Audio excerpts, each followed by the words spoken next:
Shouting, cheering, and loud noises will not be tolerated, and violators may be removed for disrupting the meeting.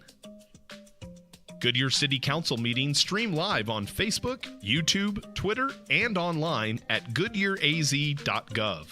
Follow the city's social media pages so you don't miss out on all that's happening in Goodyear. Thank you for coming to this meeting and being an active part of your city. And remember, it's a great time to be in Goodyear.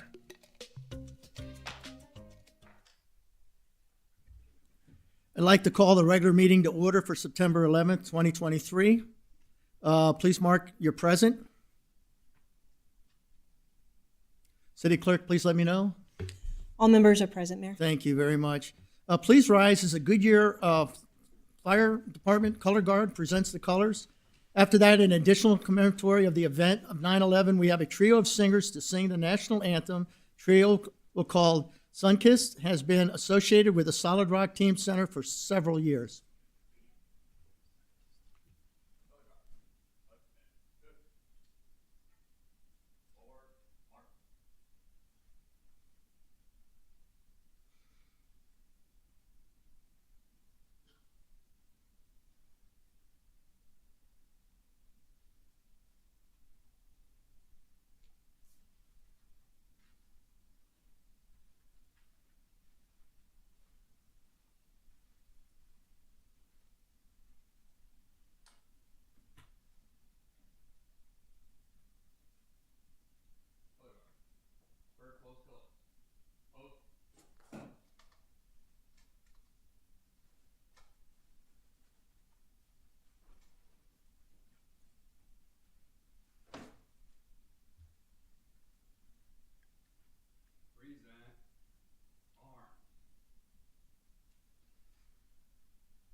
Oh, say, can you see by the dawn's early light what so proudly we hailed at the twilight's last gleaming, whose broad stripes and bright stars through the perilous fight o'er the ramparts we watched were so gallantly streaming, and the rocket's red glare, the bombs bursting in air, gave proof through the night that our flag was still there.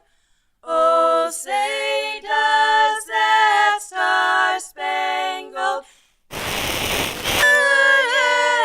wave o'er the land of the free and the home of the brave. Let's give him a hand.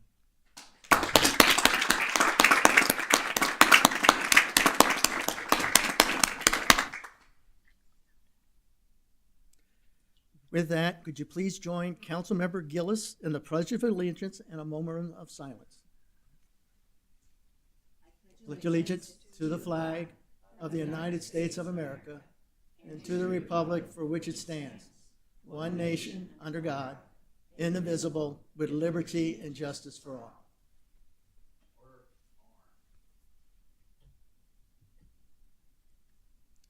I'd like to take a moment to acknowledge the victims and the families of 9/11 today.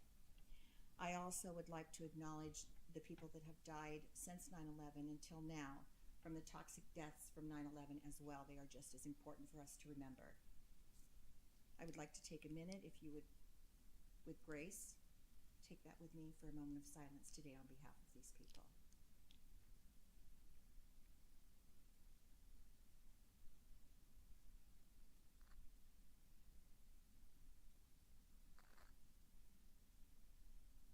Thank you. Thank you, Councilmember Gillis.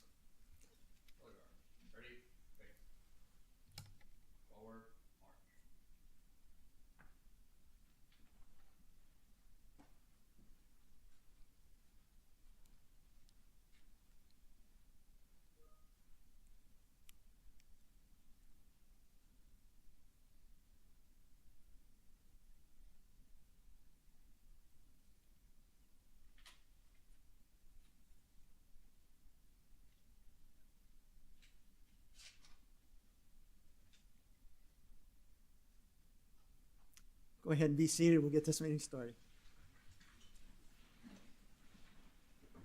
We have one communication item tonight. Our police chief, Chief Rodriguez, has a presentation for Marcus Patterson. Come on down, Chief.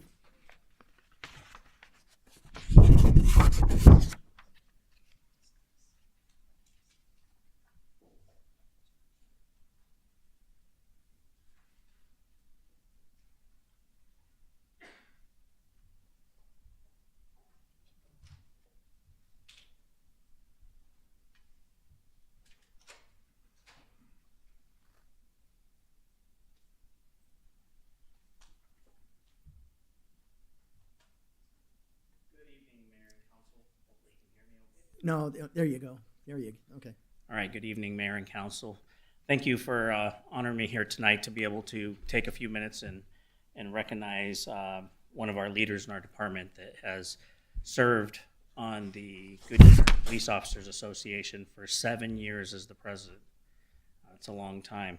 I would like to take a moment and thank Officer Marcus Patterson for his amazing work that he's done, working with me, working with our staff, working with you. I mean, who doesn't know Marcus Patterson? I think everywhere I go, somebody knows Marcus Patterson, or they ask me if I know him.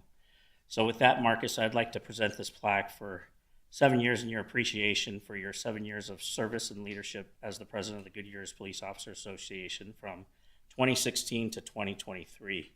I appreciate your service. I appreciate your leadership. You know, many times we talk about how leadership doesn't have a rank. This is a prime example that this is somebody that came to our agency and has been a leader since day one and will continue to be a leader. Thank you again for your service. Appreciate it.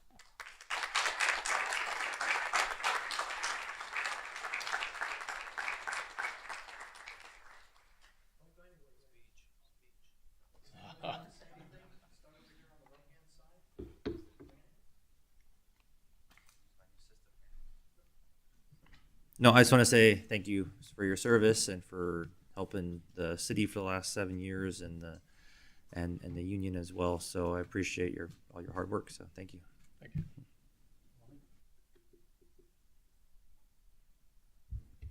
Well, just because we give you a plaque, you're not leaving, right?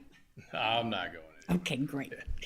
It's been a long 7 years, Marcus. You've been through a lot, and you've guided with honor and integrity your group of officers. It's been a pleasure to work with you, and it's really been enlightening to learn what you need and how y'all go about your business. It's not necessarily something that we were aware of. We get snippets of things, but you've been so diligent with it and so helpful to us. And you're always reaching out to us, to talk to us, to have coffee with us, and to just explain what's the job about. And we really appreciate that because we do support you and every officer that is on our police department. But if you don't tell us what you need and what's going on, we don't necessarily know. But thank you so much. You're going to be a hard act to follow, but I'm sure you're probably glad to give it up. So thank you, Marcus. Well, Marcus, you've been the leader of the association since I came on, and you've really been a big help to me as a new council member, and definitely a honorable and leader and connection between council and the police department. And you've served really well. Love your heart. You just people don't realize what it takes to do this type of work. You're an elected official, been an elected official as well, and it has a lot of pressures with it, but you've borne those well. And we just want to thank you, and we still have your number, so you're definitely reachable. Thank you. Thank you.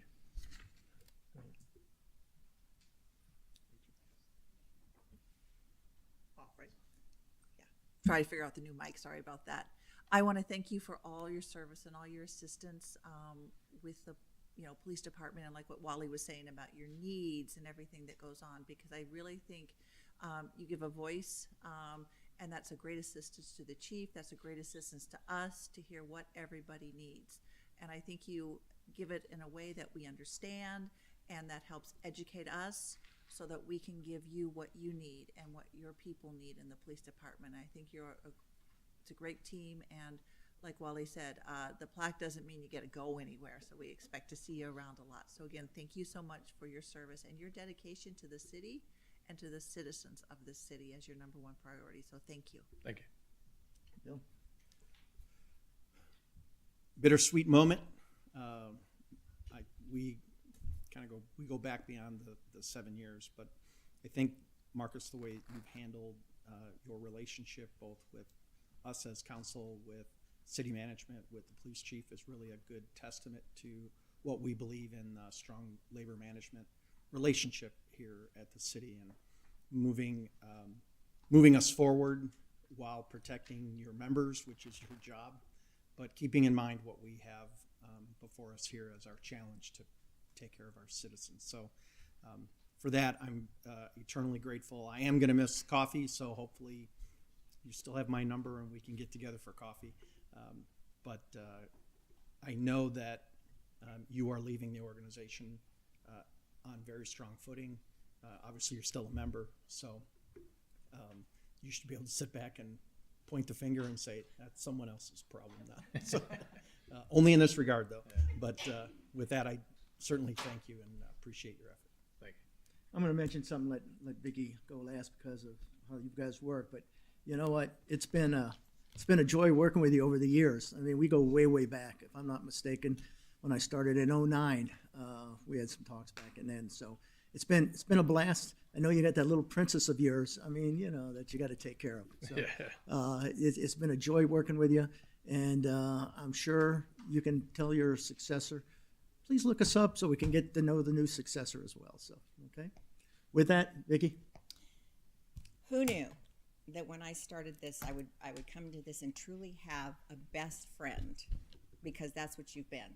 That's what we've been to each other. I love your family. I love you. You know that.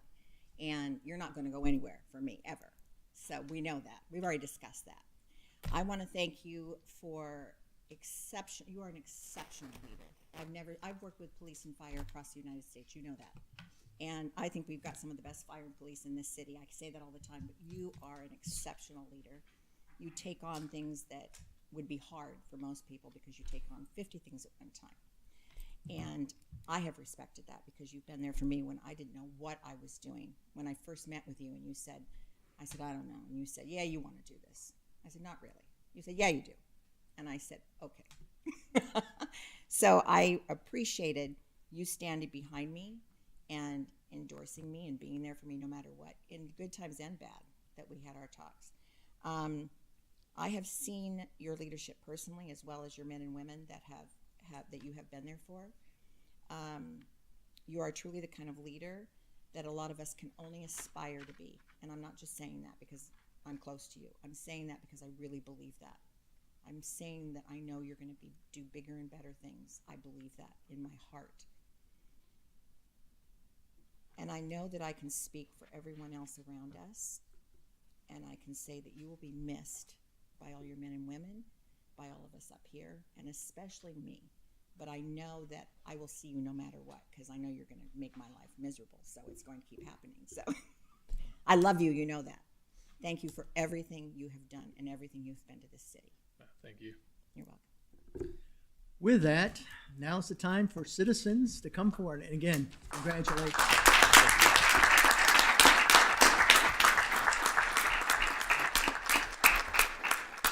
Now's the time for citizens who would like to address the City Council on any non-agenda items within the jurisdiction of the City of Goodyear Council. We have any?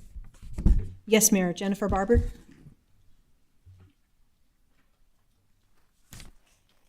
Council will listen to comments and may take one of the following action: response to criticism, request that staff investigate and report on the matter, request the matter be scheduled on a future agenda, You got 3 minutes, and you'll see the 22nd when it pops up. You know the routine. So Okay. go ahead, Jen. Before you start, though, is it possible for the projector by any chance to be up, or is that not? Can somebody help her with the projector? Elmo?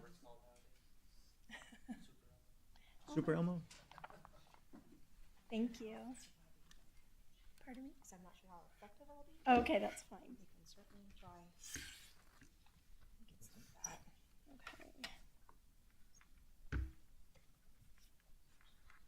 Okay. Thank you.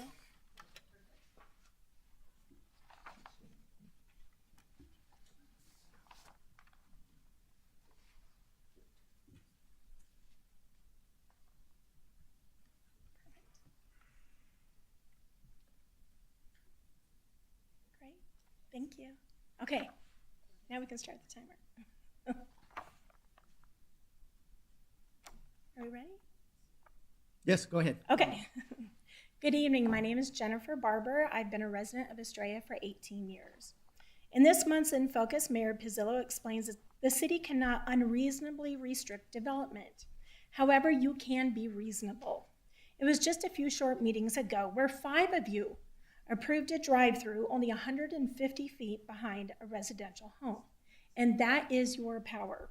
So in the spirit of understanding how you grow our city, I am asking you to please pull 2 items from tonight's consent agenda. The first is number 6, the development agreement for King Ranch. This year, the city held negotiations at 1 special meeting and at least 2 executive sessions, and all of these behind closed doors. Here, on July 10th, a proposed resolution stated, and I summarize, the city does not have the water supply to provide the acre feet needed. I am not opposed to King Ranch at all. I would just really like to hear more about it.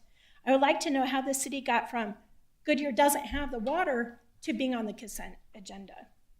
Additionally, tonight's agenda has in bold blue lettering, infrastructure obligations regarding fire service. The city has a long-standing history of putting people in homes before having sufficient response times. If you recall, in a January 25th, 2016 work session regarding fire stations, then Mayor Georgia Lord pointed out the city was experiencing sprawl. Council Member Stipp said, "We are doing this to ourselves." That's another sprawl scenario that we keep approving households in. So which is it? What will come first in King Ranch? Will it be the people, or will it be the fire station? Will Estrella's 2 stations be relied upon to provide fire service in King Ranch? And what about police patrol? If the elementary district's bond doesn't pass, if it fails, where are all these kids going to go to school? Now, the second item I believe is worthy of public discussion is a Solid Rock Teen Center. I think this is a fantastic program. I'm super excited that they chose Goodyear.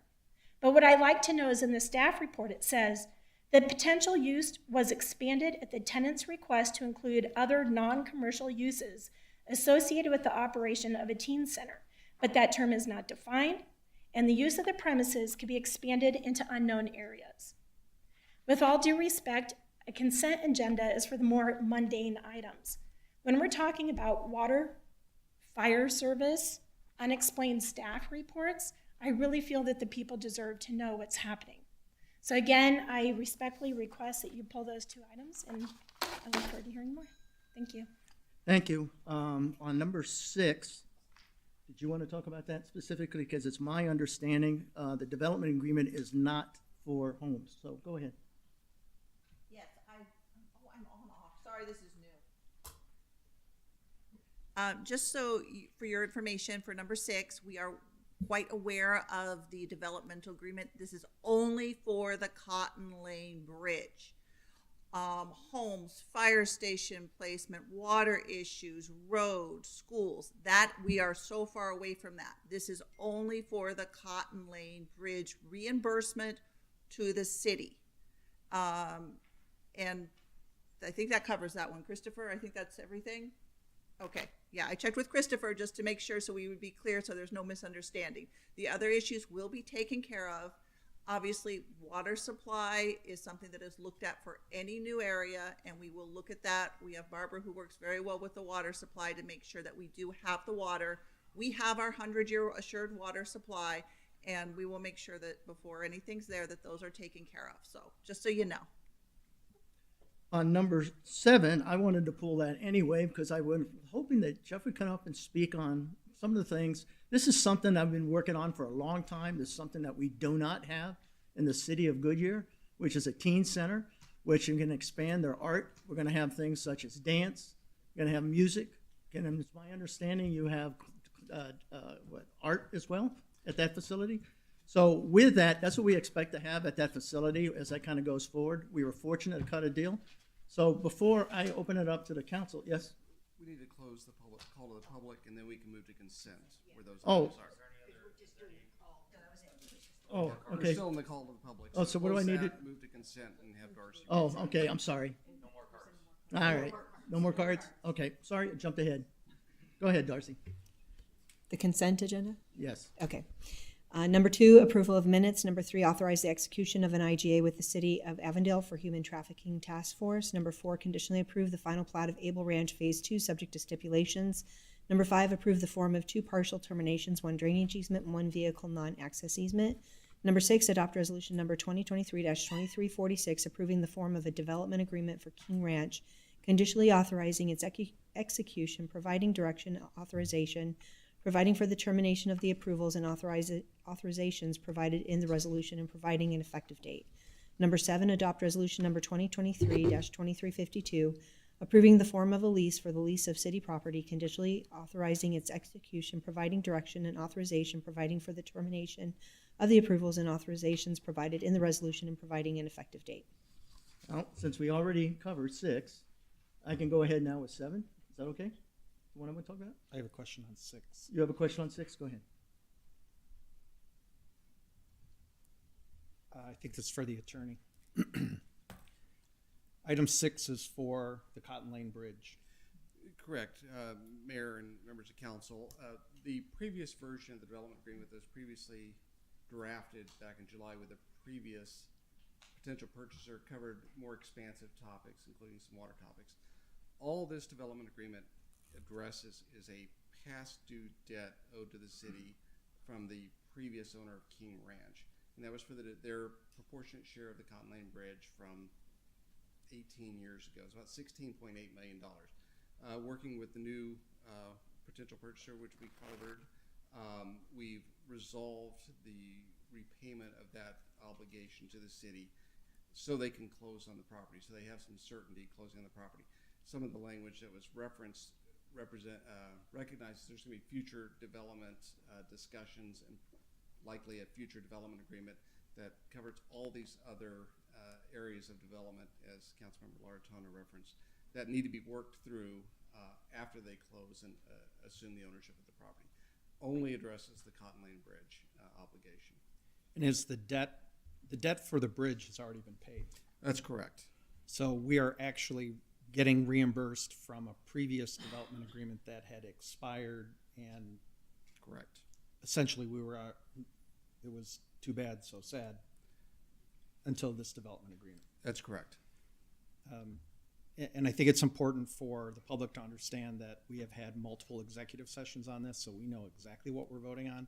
I can appreciate the idea that perhaps there wasn't a sufficient amount of transparency, and I think that is something that we need to kind of take into consideration as we go forward and how these things are crafted. But this is probably one of the best outcomes we could ever have hoped for this particular area.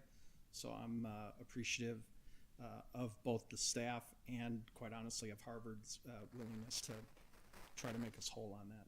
Thank you. Anything else? All right, get on 7.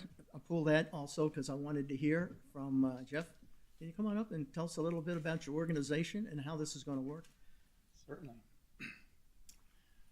Council members, Mayor. My name is Jeff Moore. I'm the Executive Director for Solid Rock. We are a nonprofit organization founded by the rock star Alice Cooper and his wife. We are set up to reach teens ages 12 to 20. Excuse me. 12, not for those of you probably figured that out real quick, 12 isn't a teen nor is 20, but We realize that sixth graders can be both 12 and 13, and so they can be in the same class and best friends. And 20, we haven't figured out what a 20-year-old is yet. They're not a teen and they're not 21. But the purpose of it is to give kids a safe place to go, to give them some creativity, to help them find their talent, to dream big, and to really have hope for the future. In the schools these days, a lot of the arts have been either taken out of the schools or defunded to some degree. And so if you're an athlete, you've got well-financed and well-structured activities. If you're not an athlete, it's somewhat limited, and 75% of the student body is not athletes. So what do? So that's where we come in. We work in the arts, the visual arts, photography, all the different visual arts. We usually in all our teen centers we will have an art studio. We have a dance studio, so we provide dance, all the different forms of dance. We do all forms of music. We call it the cool music. It's guitars, bass, drums, all the rock and roll stuff. We do keys, vocals, and it really just provide a place for the kids to come after school and stay out of trouble. And we really just have a love for teenagers. The best way to describe what we do sort of is, for people that aren't familiar, is sort of we're a rock and roll Boys and Girls Club. Boys and Girls Club do a fantastic job with younger kids, but when they become teens, they do not want to be with a kid with a coloring book and a milk carton. So they think they're too cool. And so that's what we try to do, is provide a place that's specifically for them. The other thing that we try, and speaking to the young lady that spoke earlier about the non-commercial stuff, what we have found when we get into a city is that there's a lot of needs. For instance, sometimes the schools will like the teachers to have an off-campus meeting site. So sometimes they'll ask, hey, can we use your facility and come meet? There might be small community businesses or small community associations that need a place to meet. They can't afford to go to a hotel and do a conference room, so we'll let them meet at 10 o'clock when the kids aren't there. They can come in and meet free of charge. And so we try to be all things to the community, whatever's needed, and we don't know what that is, but the non-commercial uses are not anything outside of sort of working within the community and the teens, and primarily just everything has to revolve around the teens in some way or another. We have seen amazing results with the teens, with their families, and with the community at large through this center. And we have one in Mesa, we have one in Phoenix, of course, and then the opportunity, I've gotten to meet some of the staff and various people. I've gotten to meet the mayor, and already the relationships that we've built, and we're not even here yet, have been absolutely amazing and exciting. We're excited to be here in Goodyear. We had another opportunity with another city at the exact same time, and I turned it down because I was so excited about this city, what you guys have to offer, and just the outreach that you have and the desire for your kids to have something special. And so that's a little bit in a nutshell of who we are, and we are very thankful that you guys would even consider having us, and we hope that if you guys agree to it, that we'll make a big difference in the community and for the teens. Thank you, Jeff. I'm going to go ahead and kind of start it off a little bit and kind of throw it to you, because when we first met, first of all, I want to thank Wynette and the city attorney. When we first met with you to sit down, and I'm a big fan of yours. In fact, I've seen your kids perform many, many times through Bike Week. Very, very talented, and they listen to the kind of music I listen to. So that was number one. Number two, if you would see my plate, because I went ahead and as you came out with your new plates for the Solid Team Rock, they're on my car, and you can tell by the name on the license plate that I'm solidly behind. We don't have a teen center here in Arizona. Yes, I mean in Goodyear. We do have at our rec center places for teens to go to hang out, basically. There's nothing there. They don't have the ability to expand on their arts. They don't have the ability for dance. They don't have the ability for paint. They don't have the ability for the music. When I toured your facility in Mesa, I was impressed with your sound stage. I was impressed what was in there. I was impressed that Alice every once in a while brings in, people like maybe Lita Ford to sit down with the kids and teach them a few riffs. And it's a nice place and quality for the kids to kind of grow and have a safe place within the city. And I think you're going to put us on the map out here on the west side with Alice Cooper's, Teen Rock here. I really believe so. And I appreciate you landing here and versus going to other cities because they just don't have a place to go to explore. And you could see, obviously, with the singers that were here earlier, some of the results that you produce there. So, again, very pleased that you're here. I'm really excited. In fact, when we do our ribbon cutting, I've already got my outfit here for you for the ribbon cutting. See this, all right? So I'm looking forward to the ribbon cutting so that we have a great turnout there for the kids. But great group of kids. Like I said, I've seen them play many a times. And very, very talented. Even my granddaughter, one of them, I have an artist and a golfer. And my one granddaughter goes to Phoenix Children's Course, and she's a singer. And I know when Brandon talks, he's going to talk about, he's got young ones, so it'll probably end up down through there. And the environment and the type of bass, it's a type of bass where kids can feel comfortable in going to. And I've seen that over in Mesa when I took the tour.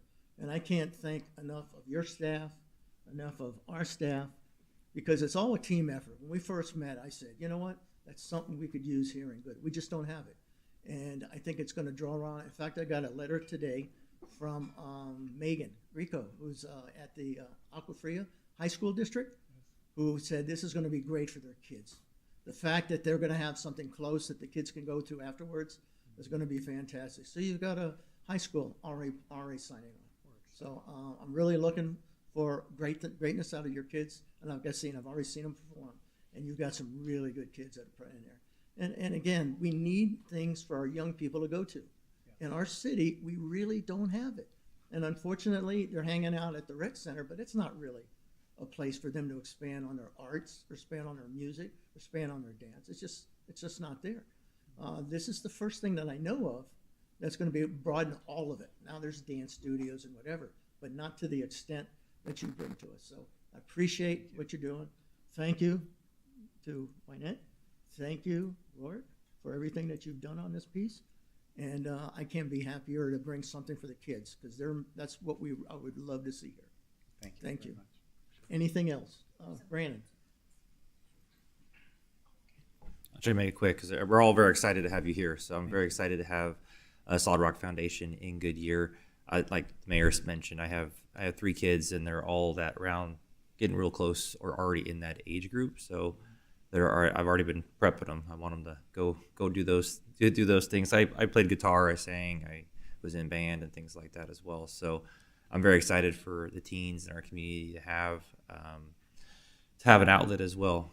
So because I know it's fun. When I was in my 20s, I was in a little band too. So it's a lot of fun to do that as well. So yeah, I'm really excited to have you part of the Goodyear family. Looking forward to your expansion and coming to Goodyear and to see all the neat things that will going. And I'm really hoping this will be something that Goodyear will hopefully be in the future known as the music capital of Arizona, or at least the music center for the West Valley. So I think that'd be great. So thank you very much.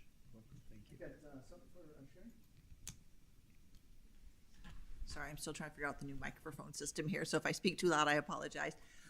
Thank you very much for bringing this to Goodyear. I am so excited about this, and my kids are now out of the house, unfortunately, but I understand exactly what you say, and I had one that was an athlete. There was always easy to find the traveling teams, the little teams that go with the school, and then outside the school, there was always events. My daughter was the artist, loved to paint, draw, music. It was always harder to find stuff outside the school for her to do. So I am so excited here, and the mark that this is going to make on our young people. I'm literally tickled pink about this and how we can help you, because I too have heard your students, your young people at some of our festivals, and I was just amazed. I have to agree with the mayor. That's kind of like the music I like as well. So we are excited for your grand opening and to start seeing you put everything to work. So welcome and thank you for picking Goodyear. We are very glad to have you here.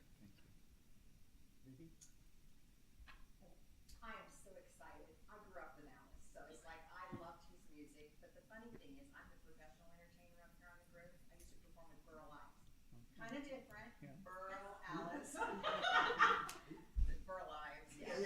But I can tell you one thing, Borough loved everyone, and everyone, I mean, ask Alice about Borough. I mean, Borough, if he was here today, would say to me, I want an autographed picture of Alice, and you get it for me. That's what he would say. So I just want to say, I'm so excited, and I think it's exactly what Goodyear needs.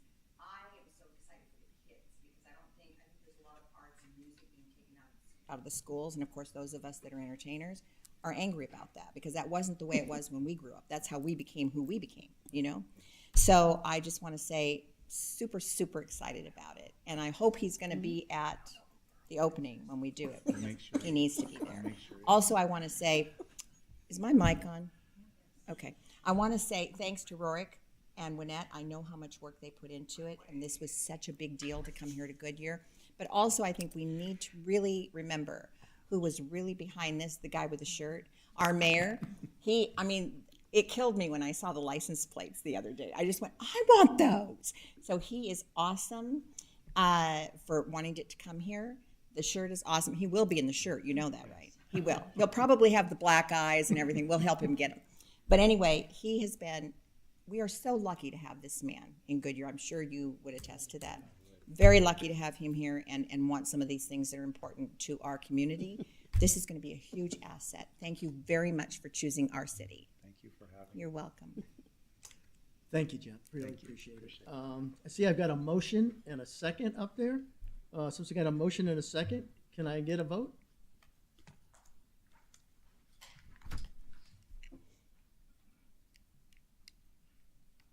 Seven zero. Thanks, Jeff. Looking forward to the grand opening, okay? Thank you. All right. We appreciate it. You're welcome. We have one public hearing tonight. Public hearing is to review and discuss the draft land use assumptions and infrastructure improvement plan. Let's open up the public hearing. You're up. Thank you, Mayor Pizzillo, members of the council.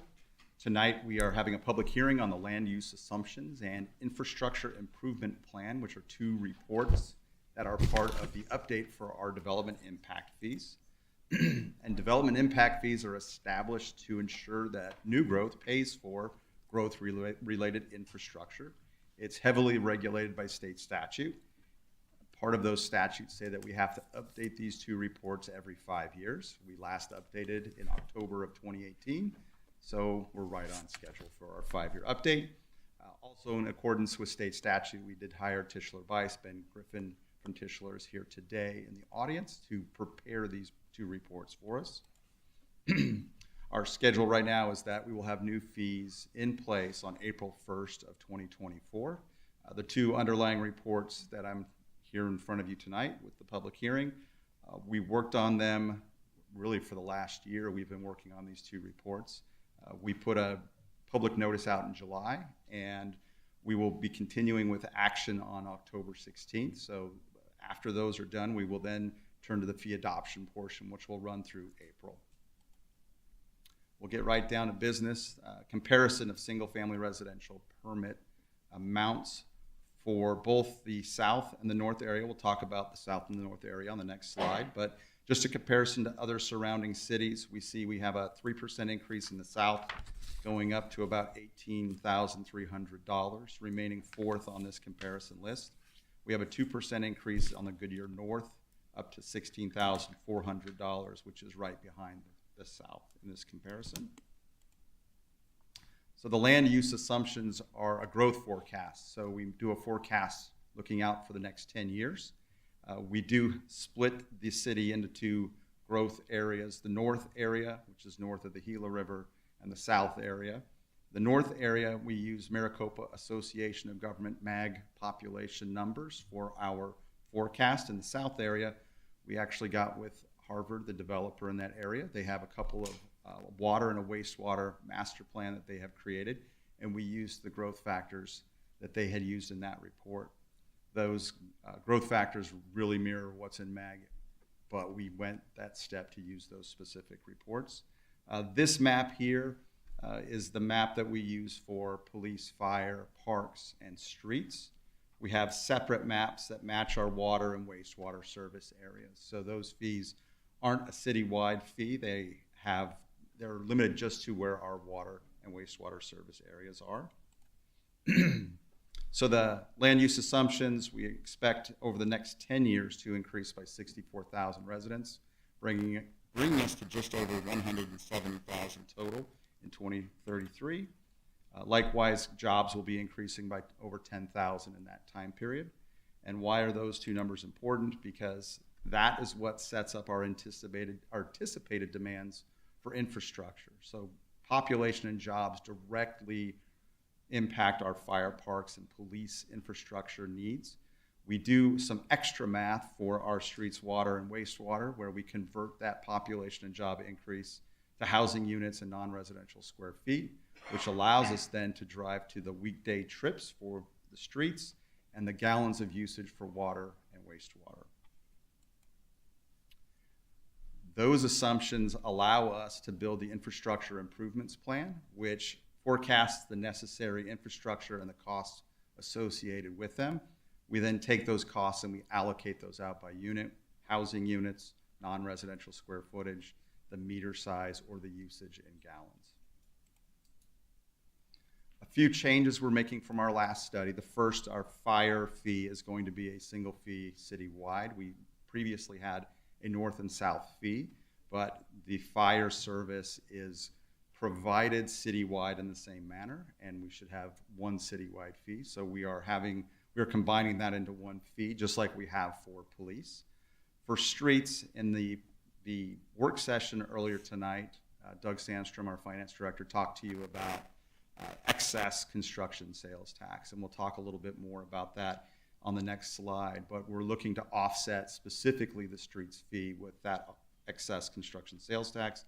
And finally, in water and wastewater, today we have a fee chart that goes all the way up to 8-inch meters. We're looking to change that to stop that chart at 1.5 inch meters. And after that, we'll use an estimated gallons of usage, and we'll have a couple slides on that. So excess construction sales tax, as defined by the state statute on impact fees, occurs anytime your construction sales tax rate exceeds the majority of your other rates.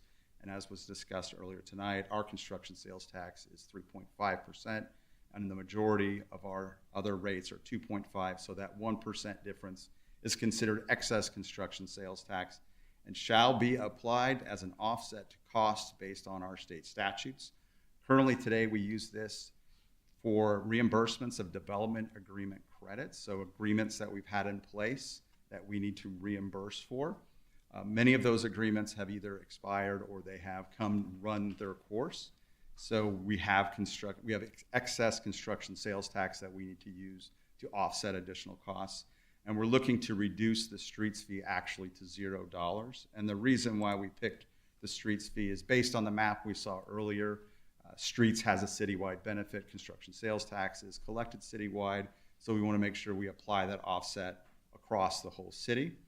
The revenue is similar to the excess construction sales tax. So the amount and the timing of the streets collections we have today look very similar to what we have in the excess construction sales tax. Finally, it allows for very direct reporting of how we're offsetting those fees. When we were looking at the offset, we looked at what other cities, there aren't a lot of other cities that have excess construction sales tax like we do. But when we looked at them, they went two roads. They either offset transportation entirely, or they spread it across all of their different fee categories, which makes it a lot more difficult to report to make sure that you are allocating each of those appropriately to the different fee categories. And in the end, because of the citywide benefit that streets has, we're proposing that we offset the streets fee. So for the water and wastewater fee calculation, today we use a calculation that looks at what our single family residential usage per gallon is, which is 402 gallons per day. And we multiply that by a capacity ratio for the meter. Essentially, what this example is showing is that a 4-inch meter can flow almost 17 times as much water as what a 3/4 inch meter is able to flow. So when we multiply 402 by the 16.67, we get to 6,700 6,701 gallons per day of usage. And while that seems like a lot of flow, for a 4-inch meter, the actual potential flow could be in excess of 1.4 million gallons, or 1.4 million gallons per day, which in reality, we probably fall somewhere between those two numbers. And the reason, because of that, we're actually looking at setting up the table so that it will go up to 1.5-inch meters. And then after that, it'll be based on a per gallon basis, based on your engineering standards for the project. So based on the square footage of your project and what our engineering standards for water usage for the type of usage that you have, we will estimate what that usage is. Additionally, you may submit a water report, and we will use the results of a water study to estimate what your usage is, or the potential flow for a requested meter. So if our standards by the calculations say you should have a 3-inch meter, but you ask for a 4 or a 6-inch meter, a larger meter, then we can anticipate that you're going to use more water than what our standards have set aside. So now we'll look at some numbers. What we're looking at here is the North Service area, single-family residential comparison. I have this broken down by each of the different fee categories, so you can see the movement that's going on. At the top, you have your non-utility categories. You can see that both the fire and the police, we have increases based on construction cost increases since the last study that was completed back in 2018. For parks, you see that it's maintaining pretty much where it is today. And that really goes back to the state statutes, because the statutes restrict the type of infrastructure you can build using parks impact fees. So you can't build a park larger than 30 acres unless it has a very direct benefit, or a community center larger than 3,000 square feet. So when we're talking about a potential expansion or a phase 2 for the Goodyear Recreation Campus, this is not, that won't be impact fee eligible, because it is currently at 30 acres and its square footage is much more than 3,000 square feet. So because of that, that's really what's restricting that fee, and while you see it maintaining where it is today. The streets fee, you see us offsetting that completely. Overall, non-utilities in the north area would be reducing by 27%. On the water and wastewater side, you can see again wastewater construction cost increases driving that number. Water is also being impacted by construction cost increases, but because we're recovering costs for the surface water treatment plant, those construction costs essentially have been locked in at the point when we went under that contract. So that's why you're seeing an increase of 10% there instead of a higher increase like you're seeing with the wastewater. When we get to the south service area, the big changes that you see, parks, actually you're seeing a reduction. And this goes back to what I talked about with the GRC. So Foothills Community Park that's the next place we'll be expanding. Currently, we already have the land for that park. Additionally, today it sits at 20 acres. The expansion is about 17 acres. So only 10 of those 17 acres can be funded with our parks impact fee. So you actually see a reduction in that fee because we are removing the land component of the parks fee in the south.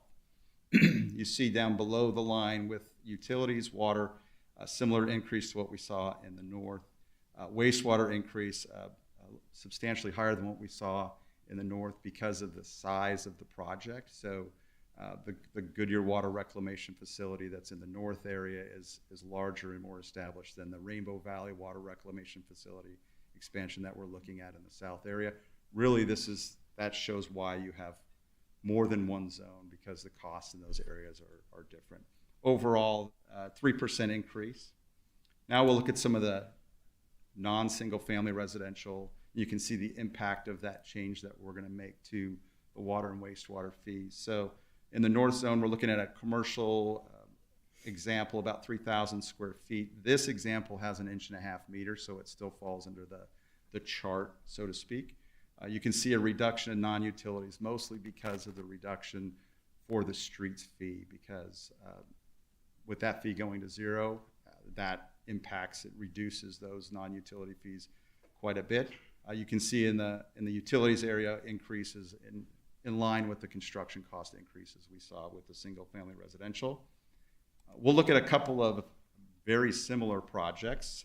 First is an institutional 46,000 square feet. This is actually, we use the GRC as our example, so 46,000 square feet, 3-inch meter there. You can see about a 30% increase. Decrease on non-utilities because, again, of the streets fee. That'll be an important thing to take a look at when we get to the next slide, because we're going to be looking at an office, also 46,000 square feet, but you can see we're actually seeing increases of 50% in this area. And the reason for that is because the streets fee has a smaller impact on office than the institutional. So institutional actually drives about a third more traffic than what office does. So by reducing the streets fee, it has a bigger impact on the institutional than it did on the office and other. We'll go to a couple of higher end water users. So first we'll look at multifamily. This one's a 307 unit complex. It had two 4-inch meters and a 2-inch landscape meter. But it also, based on our standards, would be using about 68,000 gallons of water per day based on our standards. Now, if we had a water report that we could go to, we would adjust these numbers. But based on those standards, you can see decreases on the non-utility side, even bigger decreases on the south zone non-utility because of the parks component there, with the land component being removed from parks. You can see that decrease. Substantial increases, though, in utilities, essentially because the expectation is that they're going to be using much more water than what our previous calculation had rolled out for us. And finally, we have I would say a super high-end user, industrial, almost 750,000 square feet, 4-inch meter. You can see that the utility side of this is going up quite a bit than what it is today. Again, if they have a water report that shows that their water usage will be different than this number, then we would use that. But based on our standards, this is what an industrial user of this size is expected to use. So tonight we're doing our public hearing for the land use assumptions and infrastructure improvements plan. We posted a public notice back July 13th. In accordance with state statute, we've held 5 stakeholder outreach meetings, stretching all the way back to March until we had one last week. No action tonight. We'll be looking for adoption of these 2 reports in October. Following that, 2 weeks later, with our notice of intention to change the impact fees, a public hearing in December, adoption January of next year, and then the effective date of the fees will be April 1st of 2024. So we'll be receiving public comment. We can close the public hearing and then council discussion. No action tonight, and then we'll be back for the adoption of these 2 reports on October 16th.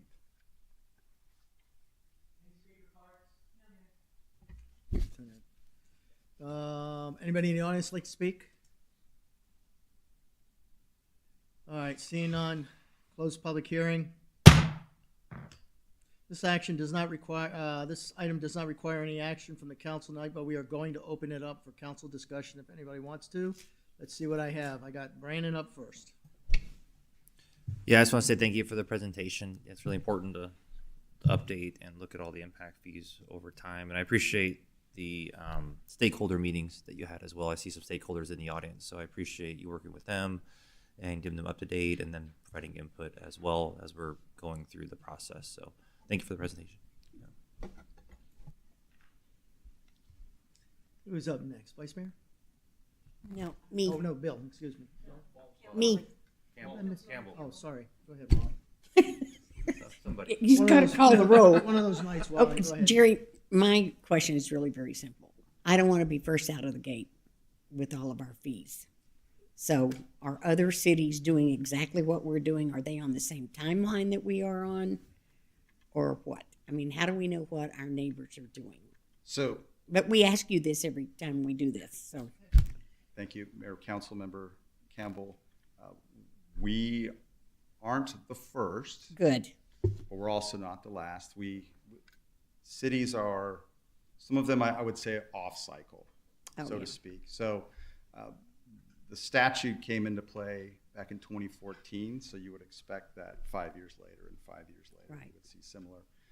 But over the years, some people have had to update.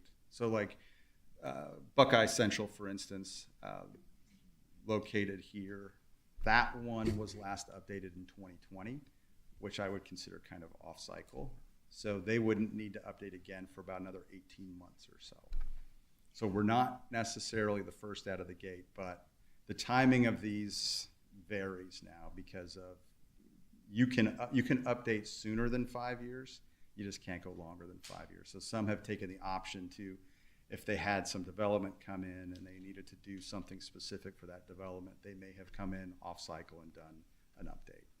Well, I don't want to put more work on you, but I would really like to see what everyone else is doing as well, to see where we fit in what we're charging versus Buckeye or, you know, whoever's got land left to develop. It's mainly just Buckeye and us, really, but I'd like to know what the other fees are, if there's some way you might could get them, of what they are.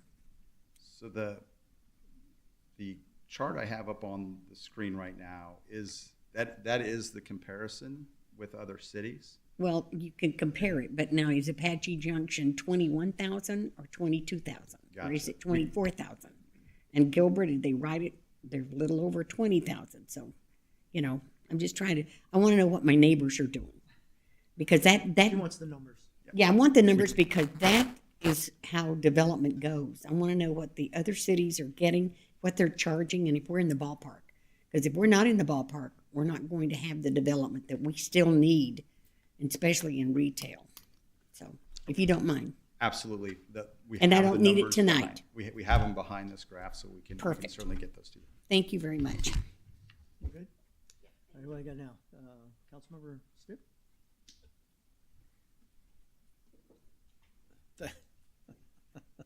Just had a off is on moment. Jared, thank you very much for,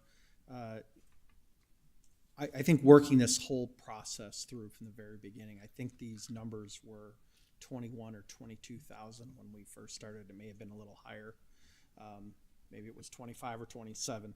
But you know, I think the conversations that we have, the staff, you know, response to that, listening to what our concerns are, and probably more importantly, listening to the concerns of our stakeholders, and really trying to find workable solutions. I don't think that there's a single stakeholder out there that thinks we should just be picking up the whole tab for everything going forward.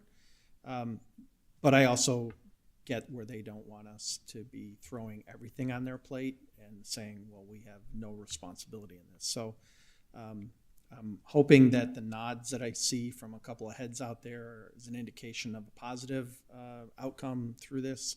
The fact that they don't want to speak tonight, I'm going to take as a bonus. But I think we really need to heap a lot of kudos on to everyone involved. And, you know, you're standing up here, so I'm going to throw it to you, but I know you didn't do this alone.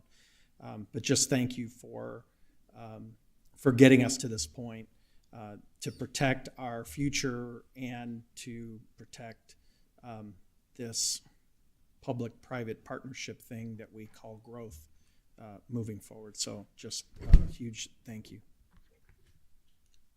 Vice Mayor? I had just come on council in 2018 when we did the last one, and this was a very overwhelming, complicated process. But I do remember the stakeholder engagement part was a critical piece. And we heard a lot from our stakeholders prior to the passing the ordinance. And I think maybe the absence of that is probably a good thing, but I'm so thankful that that's been a part of our process to engage them and take their feedback. Really pleased to see the work that's being done about the water meters. I think it's a very proactive step with water and wastewater.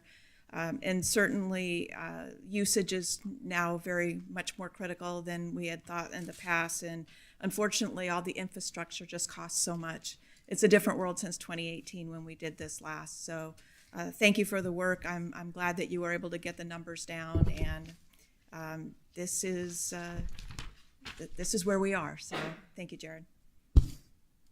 Councilmember Mortano? I will get this mic thing down by the end of the day, okay?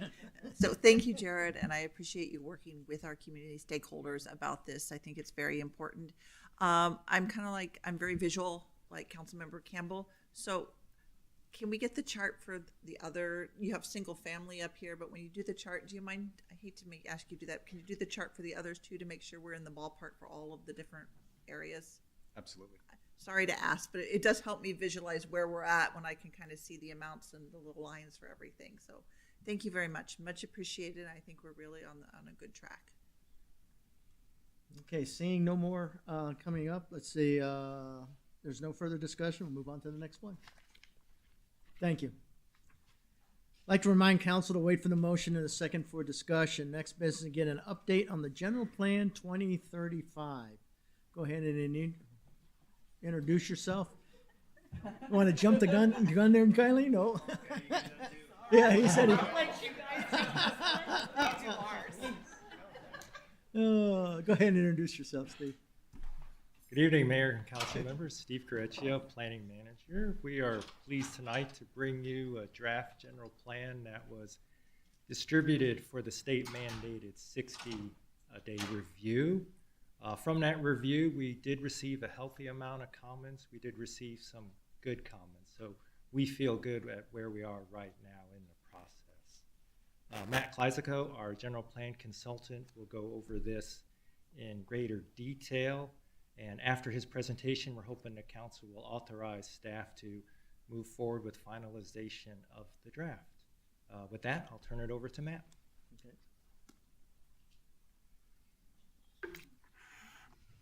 Okay. Thank you, Steve, and thank you, Mayor and Council. It's good to be back before you to give a progress update on the general plan. We were last before you back in May to talk about the general plan, and as Steve mentioned, we've accomplished a lot since then, so I'm happy to share some of that effort. I'll really focus on three primary topics today to try to be succinct. So we'll, of course, talk about where we are in the process and our progress. We'll give a little lay of the land in terms of how we arrived at that 60-day review draft.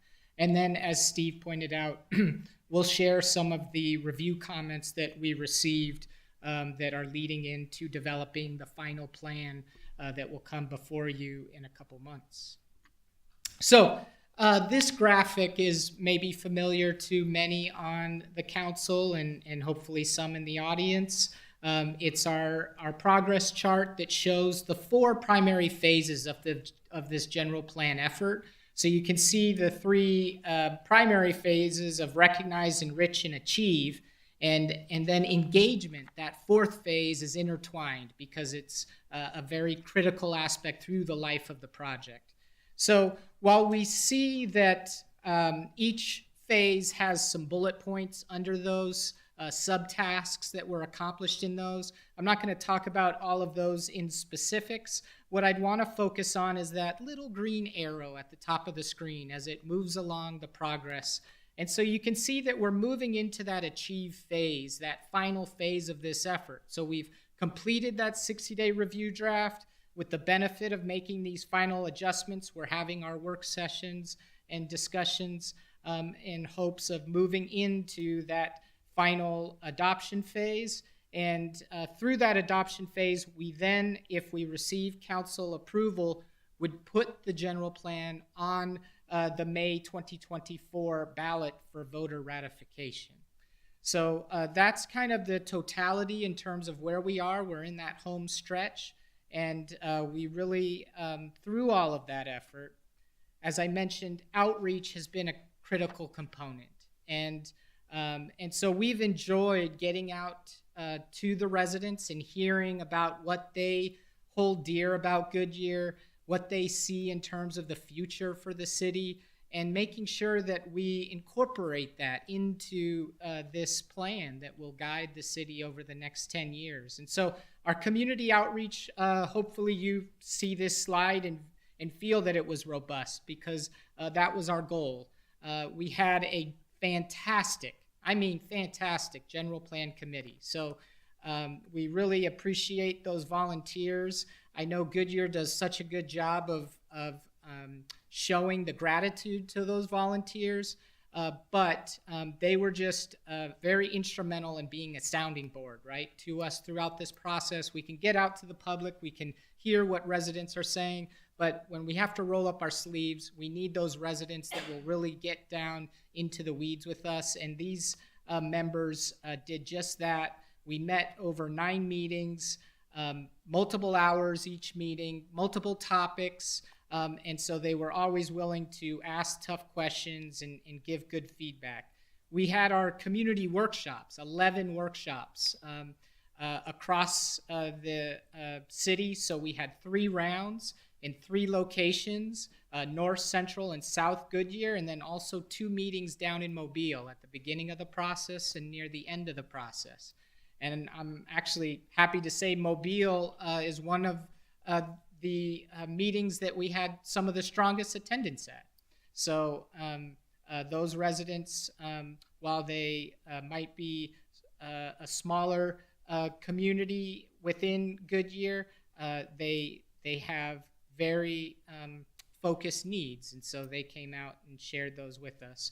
We complemented all that certainly with our virtual component, but workshops don't get you all the way there, and so we also deployed target workshops, over 20 of those throughout the process, whether it be piggybacking special events that the city does such a good job at hosting. Our HOA presentations, we kind of, to be quite honest, at the beginning of this process, overlooked how strong that tool can be within Goodyear. So we were very appreciative of some of those HOAs reaching out, inviting us, and then giving us a fantastic platform to reach a lot of residents. And then, of course, the Youth Commission that I think I've shared before. And then even in any situation where we needed to talk with specific stakeholders, whether that be large developers in the community or nonprofits, we sat down with them. And all of that was complemented by a project website, multiple social media postings, and your In Focus magazine is fantastic, and so we certainly utilize that. So with that benefit of the outreach, I wanted to just get into the plan itself, growing Goodyear, planning our future. And so with the benefit of all that feedback we collected, we started to create this 60-day review draft. And of course, the vision statement is a critical component of that.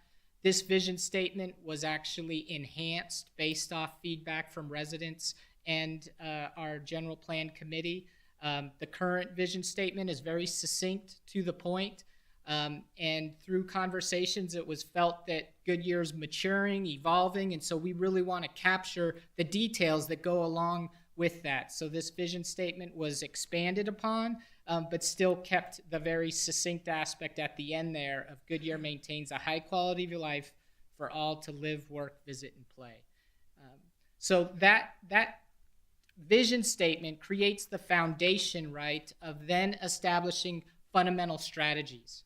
The current general plan also utilizes fundamental strategies, but as we got through the process and discussed this again through public and committee conversation, the fundamental strategies started to organize the plan. And so it started to mature in the notion that why don't we actually structure this general plan about these fundamental strategies? So if we are successful by implementing this general plan, you can see here that Goodyear is livable and connected. Goodyear is inclusive and diverse. Goodyear is healthy and sustained. It is resilient and safe. It is prosperous and innovative, and it is responsive and accessible. And so those fundamental strategies became chapters of the plan and really allow residents to understand and connect the efforts that the city is going through to how it rolls up to the vision statement overall. Now, the nuance is state statute has specific elements or topics that you must address in a general plan. And many general plans use those topics or elements as the guiding chapters of the plan, and you can see those across the top of this table. What we did is kind of flipped it on its head a little and said, why don't we utilize tables and charts to show how this general plan is interconnected across these topics? So we're personalizing it to Goodyear about our fundamental strategies, but we're still making sure that we're upholding our state statute requirements through utilizing these tables. These tables not only show anyone that we're meeting state statute, what they also do is help us understand how this plan is interconnected. So sometimes you get into general plans and they'll have goals repeated in multiple chapters because they're trying to show, well, this goal is important from an open space standpoint. This goal is important from a transportation standpoint. It gets redundant, and it also starts to create silos within the plan. This approach piggybacked what Goodyear had done in your previous or existing general plan to start down this path of recognizing that these are topics, elements that should be referenced and not utilized to structure the plan. So now we can see just this snapshot of one aspect of this table is how goals are cross-pollinate across different topics. And so that hopefully will make the plan more succinct, but also more user-friendly. So if someone says, I want to know how this plan is addressing water or how this plan is addressing circulation, you can go to this table and get that information. If you want to see how the community is achieving its fundamental strategies, well, then you can go to those chapters of the plan. So within all of that, we talked about in terms of crafting the plan itself. We shared in our last presentation to council, what are some of the spotlight areas? What are some of the key takeaways that we heard from residents, that we heard from our general plan committee? And so hopefully some of these topics that you see on the screen are of no surprise to you. And there's topics that some are very robust ones, and then some that are very particular about development and growth within Goodyear. So of course, water resources was a constant topic that was top of mind for residents with given the way water is being considered across the state. A balanced approach to housing for all. So not just focusing housing on any one type, but recognizing that Goodyear is a home for all, and so we need housing for all. But we have qualifiers on that, where that housing can be placed, what that housing should consist of, and the character of it. Refine the growth areas to promote more retail and entertainment. We're hearing some of the great new additions to the community just this evening. And so this plan seeks to complement those that progress. Commit to quality design practices, supporting emerging technology, certainly that light industrial component, right? We put in some new development standards within the general plan to help further define and clarify where light industrial is located. Enhance the Gila River. It was interesting through the outreach efforts how much residents were keyed into the Gila River and what opportunities in terms of its natural setting that presents to the city. And so making sure that emphasis is not lost. And then, the city is constantly moving, right? And so just because the general plan is going on doesn't mean other things get to stop, like we've heard tonight on all the other things that the city has going on. Well, you also have the Parks and Recreation Master Plan and the Transportation Master Plan. And so now all these documents can hopefully speak the same language. And so we're gaining goals and actions from the Park and Recreation Plan. We're sharing information to the Transportation Master Plan team. And so all of these documents hopefully will be complementary when completed. So all of that, I apologize for speaking quickly, but going through this, all of that gets us to that 60-day review document. We then push that document out to the community through June and July. State statute requires that we reach out to government agencies, so that's local, regional, and state. So our neighbors we reach out to, our regional, MAG, Maricopa County, and then certainly at the state level, whether it's water resources, ADOT. So any of those other state agencies are also notified. Stakeholders, we got out to HOAs, we pushed the plan out to HOAs, nonprofits and landowners, and then of course the general public, right? Naturally, they're going to be the biggest component of that, but that doesn't stop just at residents. The businesses within our community that create the quality of life that we have here is also a critical component. So with that, I'll piggyback Steve's comments. We were encouraged that we received robust or detailed feedback, but it wasn't overwhelming. And I share that only that typically when we're working on general plans and we see either a high volume of comments or a high volume of repeat comments, that is sign for, okay, I think we missed the mark somewhere. But you can see from this slide, we didn't have a very overwhelming number of government agencies. We had a select respond. Most of those responded with complimentary language, either please revise a statement to be more consistent with their terminology, or please add a statement to ensure that coordination with those agencies are maintained. So within the government agencies, I think it was really about complementing each other. Stakeholders, we heard from 3 particular developments within the Goodyear planning area. And so some of those were very benign in terms of just clarifying if there was any changes that might impact prior agreements. And then others, like Estrella, provided more detailed comments that we were able to coordinate with Harvard and discuss some of those nuances to make sure that the general plan is consistent with prior approvals, but also mindful of what the city is desiring in terms of moving forward. And then last, we have our public comments. So we again had a total of 70 attendees for this last round, 25 down in Mobile, and then a handful of comments, only 25 submitted online. So in your packets, you received all of the comments in your staff packet. I certainly wasn't going to review those or put those all on a slide this evening, and I won't read every single one of these bullet points for brevity, but again, wanted to give a flavor of some of the comments that we received from the government agencies or those stakeholders, and then, of course, from the public itself. Again, we didn't receive a lot of repeat comments, except we did receive a few about pickleball. Pickleball is always top of mind with residents these days.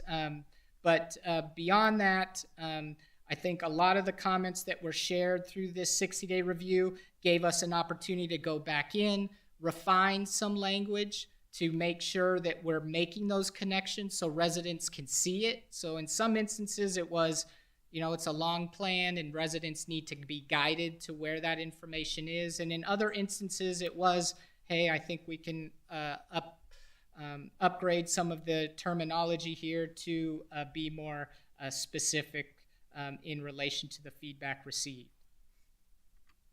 So with that, I'll just close to provide a timeline of next steps.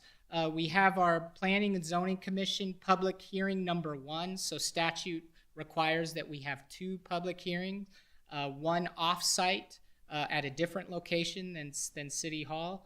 So we're having our first public hearing for a review on October 18th, and then our second public hearing where we'll seek the recommendation from the commission on October 25th. If that moves forward as anticipated, then we would be back before council in November. And then again, if approved, that would set the clock for the special election in May 21st of 2024. So with that, Mayor, I'll turn it back over to you and council if there's any questions. Thank you. Is there any speaker cards? No, Mayor. Anybody in the audience like to speak? Seeing none, can I get a motion and a second for the draft 2035 plan? I see a motion and a second on the board. Open it up for discussion. See Councilmember Stips up. I kept hearing the word robust, feedback, et cetera. And then I looked at the numbers and it looks like it's 100 people. Is that typical? I don't want to say robust, but is that a typical number? I mean, we're 110,000 people. I would have thought more than 100 people would show up. So I have to ask, have we done enough to get them? I mean, we have done a lot, but did we do it in the right place to get the word out? No, completely fair. Councilmember Stipp, fair comment, and I'm glad that you mentioned it. If I speak to our experience doing general plans across the state for large and small communities, what we typically see in the general plan process is the early community outreach. We have strong attendance and high participation. And as we go through the process and start to work with residents and capture concerns or show how we're addressing feedback, we start to see that participation kind of trail off because those residents, I think, feel that, okay, the general plan is in good hands and it's addressing the comments that we think it needs to address. So we are always mindful about what can we do to get more feedback. But especially since the pandemic and even prior to it, we are just, unless there are some very strong topics or passionate topics within the community, that we don't see a lot of that feedback from a input standpoint. It's usually feedback of, I want to see something in the plan, so I'm going to comment, as opposed to, I like the general plan and I like what's being covered in it. So we wanted to make sure that we weren't missing something, turning over every rock. And so, going back down into Mobile is an example of us wanting to share our response to our first meeting with them to see if we're missing something. Continuing to have presentations with HOAs during this 60-day review was another way that since we weren't seeing high numbers of comments, can we still get to HOAs to have high number of, hey, this is where you can find the document and give our feedback. So this is something that we'll continue to want to do even if we move the plan along. There's going to be that time from when the plan's approved to when it's put on the ballot. And so over that time period, we'll want to still keep this top of mind with residents and make them understand what went into the process to develop this plan. Yeah, I think that's obviously the worst case scenario is we've done all this, we get it to the ballot and then it fails. And there's so much negativity kind of, I'm going to say just out in the universe in and of itself. People are upset, with Happy Meals at McDonald's. So, I mean, if you're upset at a Happy Meal, then I think we're in trouble. So I just want to make sure that kind of based on your experiences and I'm gonna use the word robust here. We've got a very robust communications department and they're on top of it. So making sure that our efforts are coordinated, that we really get this message out, because I would hate to have wasted all of this time. And as I sit here today, I'm really fearful of what the future looks like just based on just bumping into somebody at the grocery store and, they're throwing things down because they're upset about, the price of milk. So anyway, thanks. That's why I borrow some of your cards when I'm out, Bill. That's why I'm shopping. Councilmember Campbell. Well, I want to thank you, number one, for coming to my HOA on several occasions. And each time that you came, you had in excess of 150 to 200 people, even more.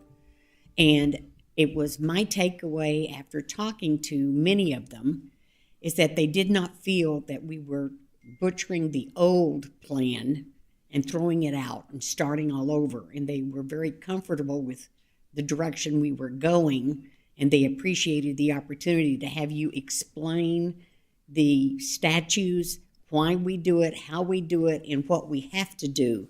And it made it easier for them to understand how the city is reaching. And they seemed to be very, I'm not going to say happy, but they were unconcerned that anything was going that was not illegal or not right, or that the city was going in the wrong direction. Or we weren't being transparent. That you were not being transparent. And they really, really appreciated that. And it is my hope that once we get the plan completely done and out there, that those of us that are out in the public, we can talk to our constituents and we can show them what we're doing.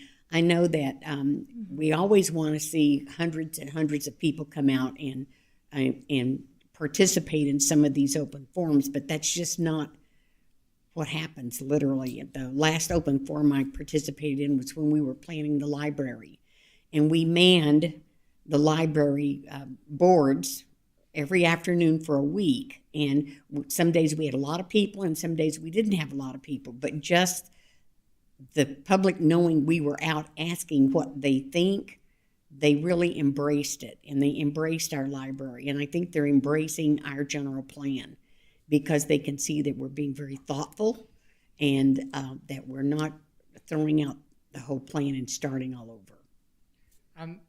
Thank you, Councilmember Campbell, because I would piggyback that of you make a very strong point about while some of the feedback may look light, there are many people behind some of those numbers in terms of, to your point, the HOAs having, when I was told expect 200 people, he didn't believe us. I did not believe you. I will be honest.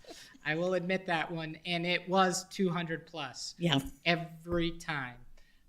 But just like that, our general plan committee, I think, was tremendous in where their representation is in the community, and that they talk to their friends, neighbors, or HOAs themselves. So I do hope that there is that ripple effect of we're touching some of our champions within our community, and they're saying the same of, hey, I think this plan is a good representation of Goodyear, and we're confident that we've put our best foot forward, but we're still all ears. So if we still have a little bit of time before November. So if there's anyone that we need to speak to or get in front of, we're happy to do that. Well, I love the comments. I read every one of them, and some of them I laughed at only because someone was correcting our punctuation, and I thought they're really looking at our plan. Yes. And then others had very wonderful, constructive suggestions, and others realized it might not work, but they still wanted to have their voice heard. And those comments that might be too granular for the general plan, we then were able to pass on to the transportation master plan or other more implementing documents. And we thank you for that. And we thank you for all your work on this plan. It's a labor of love, I know, but we're excited. I can't wait till we put it before the voters. It's our pleasure. Thank you. Councilmember Gillis? Thank you very much for including the people of Mobile. You know how important that is to me. So, and I'm kind of excited knowing the very few people that are down there, that at least they are turning out for this and you are feeling like they're trying to be involved and be active in what's going on. So that makes me very happy. So thank you very much for including them. Our pleasure. Thank you. Just a short, let me get this back. Oops, normal. I hear every bit, you got diversity in housing and variety for all. And I think sometimes it might be just the small minority that's squeaking, the old wheel, squeaky wheel gets the grease about the apartments. Were you hearing anything about that? Because people have to have a place to live, and that's part of our diverse housing stock that's out there. Did you hear anything out there about too many, not enough, too expensive, need more? Yes. Wait a minute, I had all four. Which one? I think, Mayor, to answer your comments, we had some robust discussions at the General Plan Committee on that very topic. Because, yes, let's be honest, we absolutely did hear from residents, why so much housing, why so many apartments, and then perceptions about what apartments bring to a community, whether they're valid or not. And so what we also heard, though, is complimentary language from many residents, actually, that said, hey, we understand what it means to live in a city. Some were very, I'll almost say poetic, and I remember Georgia Lord telling people that, hey, Goodyear was planned to be a city. It wasn't planned to have some of this agriculture where some residents have expected it to always be. And so I think while there's certainly those in the community that have concerns about housing, they also are complemented by others in the community that recognize we need affordability and that they have family that they want to live near them that possibly might not be able to if we don't provide diversity in housing. And then others that thought that so long as it's appropriately placed, that it can, if it's higher density, that it can be walkable or that there's amenities near it, and so that those uses can start to create synergy as opposed to sprinkling it across the community without rhyme or reason. So we tried to balance all of that, and so that's how we arrived at that housing for all, is to emphasize for residents that we hear you. We have development standards that city staff had been very diligent in creating in your existing general plan, and we were able to go in those and calibrate those a little bit to make sure that we have some better protections when we're placing certain uses next to each other. But yes, we did hear it, but we did not hear a windfall of absolutely no more, don't want it, come to us with a different plan. It was more, we want to include everybody in our community, but we want to do it in a thoughtful way. Thank you. I think that got to my point I was trying to make, but thank you. I appreciate that. Well, with that, it looks like I don't see any more up there. If you can go ahead and open the voting, please.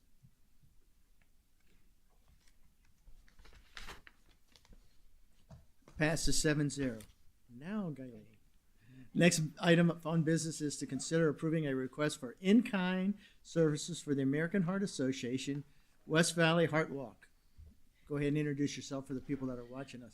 Good evening, Mayor and Council. I'm Gailey Oslansky, the Arts and Culture Administrator, and joining me tonight is Krista Calcagno. She's the Senior Development Director of the American Heart Association Heart Walk. So we're really excited to be here this evening, and we are here to go ahead and talk about the first ever West Valley Heart Walk. This is going to be Heart Walk, excuse me. This is going to be held right here at Goodyear Civic Square on December 2nd, 2023. During our presentation, you'll hear more about the mission of the American Heart Association, details about the race, and we're looking at what the in-kind support from Goodyear will be, and we'll talk a little bit about that. With that, I'd like to turn it over to Krista. Hello, I am so excited to be here. I have the fun topic of the night, I feel like. We are excited to bring the West Valley Heart Walk to the beautiful Goodyear Civic Square in much cooler weather, December, so don't fret. It'll start at 9 a.m. We hope to see you all there. Just to be clear, it is a family-friendly walk. It is 3 miles, and we also have what's called our 1 mile survivor walk as well. So it's going to have strollers, there'll be pets. It's a very family-friendly event. So we look forward to seeing the community out there. Let's jump to the next slide. So these are some of our key priorities here at the AHA. As champions for health equity, we set an impact goal that states the American Heart Association will advance cardiovascular health for all, identifying and removing barriers to healthcare access and quality. These are just some of the impact areas that we really want to touch on and drive home with our mission and part of what we're trying to accomplish here in the West Valley. So these are just a handful of alarming statistics and speak to why we do what we do here at the AHA. Heart disease continues to be the #1 killer in America, more so than cancer. So it's really, really alarming the statistics, just looking around this room, 1 in 3 of us will be affected, if not already, by heart disease. And that's why we really want to get the word out there about the walk so that we continue to improve our efforts in the community. So here's just a couple of alarming statistics, like I mentioned, but what are we doing locally, right? Nationally, we're a huge organization, but what are we doing right here in Arizona? We have certified close to 200,000 Arizonans in CPR. Immediate CPR can double or triple the chances of survival after cardiac arrest. To any football fans out there, first of all, hopefully your football team is doing better than mine in fantasy this week. But Damar Hamlin is a really sad story that we witnessed last season with the Buffalo Bills, where he went down and suffered cardiac arrest. CPR is part of what saved him. So this speaks volumes to what we're trying to accomplish here in Arizona. Last year, almost 100,000 Phoenix area students also learned about healthy eating and physical activity through participating in our school-based physical fitness and health education programs. We have something locally, well, it's nationwide, but one initiative that we take great pride in is our effort with our youth market. We are involved in a number of schools for our Heart Challenge, where we do jumping jack challenges, small races in schools to help drive attention and education to our youth about the importance of heart health. So this is the Phoenix Heart Walk. Unfortunately, the video didn't come through, so let me skip this. So our walk is not only to support those who've been affected by heart disease and to remember individuals we may have lost, but it's also an opportunity for us to celebrate a lot of our sponsors in the community. So our presenting sponsor is Abrazo Health. Hans Dreisnack is the CEO of Abrazo West. He will be joining us as chair and will be the presenting sponsor, Abrazo Health. We also have Desert Financial, City of Hope, Estrella, Sun Health, KTAR, Core Construction, and DPR. So probably most relevant to the individuals in the room is, what's this going to look like, right? What is this going to do for Goodyear? So if you can see on the left here, this is the beautiful Goodyear Civic Square. And you will see we're going to have a VIP and a survivor area to kind of celebrate those individuals that are helping support our mission and also who have overcome some of the challenges of heart disease. There will be a stage set up in the front where we have speakers. We'll bring out the national anthem. I just heard of a great school this evening that may be great for that job. National anthem will all be presented on the stage. The start and finish line will be over by the library. And the route itself will loop up and around the wash and back through. There will be a shorter route for survivors as well. Okay, so your in-kind support will help make the inaugural West Valley Heart Walk a success. It's the first of many to hopefully come, so we really, really hope and appreciate your support in the walk. I will say one thing, Mayor, I don't know what it is about Goodyear, but with every sponsor, with every meeting, with every interaction we've had with community leaders, the sentiment of pride and passion and love for the community is unmatched. I am an Arizona native and I'm ready to move out here. Just the kind words that you shared this evening with regards to Officer Peterson made me misty-eyed. I was like, oh, this is incredible. So it's contagious, and we can't wait to bring it to the city of Goodyear. Well, let me jump to the next slide. Sorry, getting ahead of myself. So this is where you register, and this is where you join us. So we got the QR code here. We would love to see you all out there, and we will definitely make sure and share this as well. We're trying to get the word out. Councilmember Campbell, you spoke to the HOAs, and man, that network is just contagious. They unmatched. 7,000 in my e-group. Yes. I mean, I know that we're working with Estrella to get the word out through Estrella, and they're like, yeah, we have, just 27,000 residents. I was like, what is going on? Verrado. I mean, everybody is on board. So we're really excited to be out here. So. All right. Thank you, Krista. So, as Krista just shared, the American Heart Association, the benefits, they go far and wide. But locally, when we look at the city of Goodyear, it's a great event that provides a wellness opportunity for our residents to come out and enjoy right here in Civic Square. It's a great time for them to join in with their community, and it's their chance to give back to a really great cause.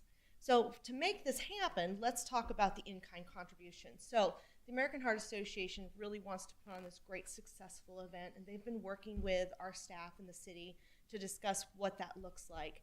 And so to benefit them, we would like to look at providing public safety services, parks and rec services, and public works services. And so on the slide, you'll see up there the cost that would be associated with this. For fire, we're looking at a charge of $1,400. That would be to provide the EMS, to provide that medical staff on site during the event to support that. For police, we have a cost of $6,100. Our PD, they will be our incident command, right? During that event, there'll be officers along that route to assure that the people that are on the walk are safe as they do the walk, as well as help with traffic, that ingress and egress for the many people. We're anticipating about 5,000 people coming out for this walk, so that's a lot of cars coming in and coming out of this space. Parks and Rec, we want to make sure, this walk starts right here at Civic Square, but it's going to take off. It's going to go up all the way through Bullard Wash. It'll go up on some of the adjacent streets, up onto Virginia, and then loop around on Cambridge, and then track back, and they're going to end right back here at Civic Square. So we want our parks to look beautiful. We want to have some staff on site just to take care of any needs for event day. And finally, for Public Works, we are looking at about $2,600. And that's so they can provide staff and water, so they can water the dirt lots that will be used as overflow parking for that day. As you can imagine, with us anticipating 5,000 people, our friends at Globe have been very generously offered the north dirt lot adjacent to our parking garage for the Heart Association to use. George and Mike are, they're great. They're all on board for this. And so we'd like to water that lot just to keep that dust down. So in total, we're looking at $10,900. Although this wasn't budgeted for this fiscal year 2024, each department has let me know that that's something that they can absorb within their budgets, and they have the capacity for this event. So Mayor and Council, with that, we'd like to turn it over to you, and we'd like to ask you to vote in support of providing in-kind donations for the American Heart Association inaugural West Valley Heart Walk to be held on December 2nd, 2023 here at Goodyear Civic Square. That concludes our presentation. Thank you. Let's see, we have any speaker cards? No, Mayor. Anybody in the audience like to speak? Seeing none, will the council please enter a motion and a second to approve the request to provide in-kind fire, police, public safety services, park and recreation staffing, and watering of dirt lots for the American Heart Association West Valley Heart Walk on December 2nd, 2023. Let's see, I see a motion and a second. Let's open it up to speak. Okay, first up, Councilmember Moritano. Thank you very much, and thank you for bringing this to Goodyear. I think that's going to be a great event. And I saw the thing to sign up for a team, so I think we need council team or team Goodyear and everybody on. So, and I know Bill will be there in his red shirt. So yeah, I'm going to guilt you into it now, aren't I? Be there if I could. You'll be there. Bill will be there. So thank you very much, and you have my support. Councilmember Hampton. Yeah, I 100% support this as well. Thank Krista for bringing this to us. I'm looking forward to another event that draws people and brings health and wellness to the community. And I'm sure it'll continue to grow in that space as well every year, at least I hope as well. So yeah, thank you. Thank you for our partnership, and I appreciate you guys bringing it to us. So thank you. Councilmember Campbell. What time is the walk? 9 a.m. So Chief, is that the day we're doing Shop with a Cop? December 2nd? I think so.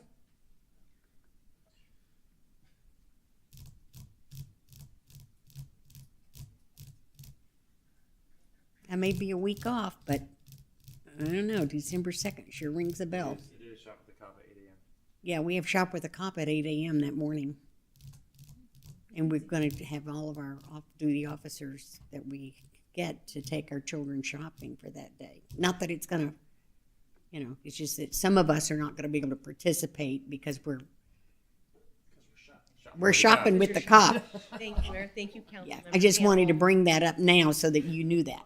I appreciate that, and we'll make sure we're working with Chief to make sure that we can accommodate for that and make sure that we're staffed and everything can work out for both activities. Yeah, I just thank you. I'm excited. I think it's wonderful. We did this before, didn't we? We did some kind of a walk in the. I don't know, but Abrazos was. Remember the CEO used to come and walk with us with his dog and his kids and. That is our Heart and Soul race that we do in February. Oh. And so we've had a lot of our partners with our healthcare partners that have been part of that event in the past years. And so this is just kind of an extension. We get to have the American Heart Association out, and we'll still have the Heart and Soul In walk. February? Oh, wonderful. I'm excited. I think it's a wonderful thing to do, and we'll be happy to. I'll get information from Guyleen, and I'll put it out on my e-group. She just needs to tell me what she's got, and I'll send it to my little tribe. Yeah, we could do that. We've got connections now. Yeah. All right, listen, I think this is fantastic. I really wonderful. do, bringing this to us. And you always bring good things. And not only that, it brings more people to the city to see how we're doing. Mhm. That's going to be walking around and look at this great city. Mhm. So with that, can you go ahead and, I guess, see everything's been opened up to the vote?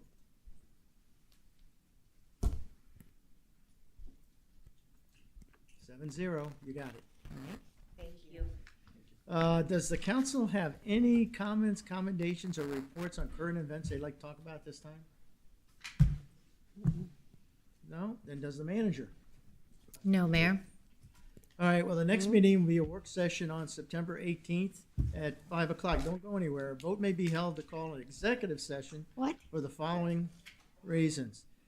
Pursuant to ARS 38-431A34, discussion and consultation with the city attorney for legal advice and to consider its position and instruct its attorney regarding the city's position regarding contracts that are subject to negotiations relating to ambulance service agreements with Maricopa Ambulance. Will the council please enter a motion and a second to approve convening an executive session? I got a motion and a second. Go ahead and open the vote.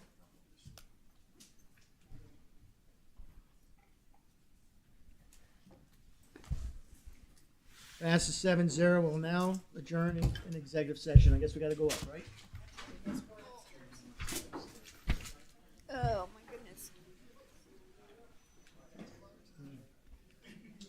See if my knees are still working. I know, Gosh.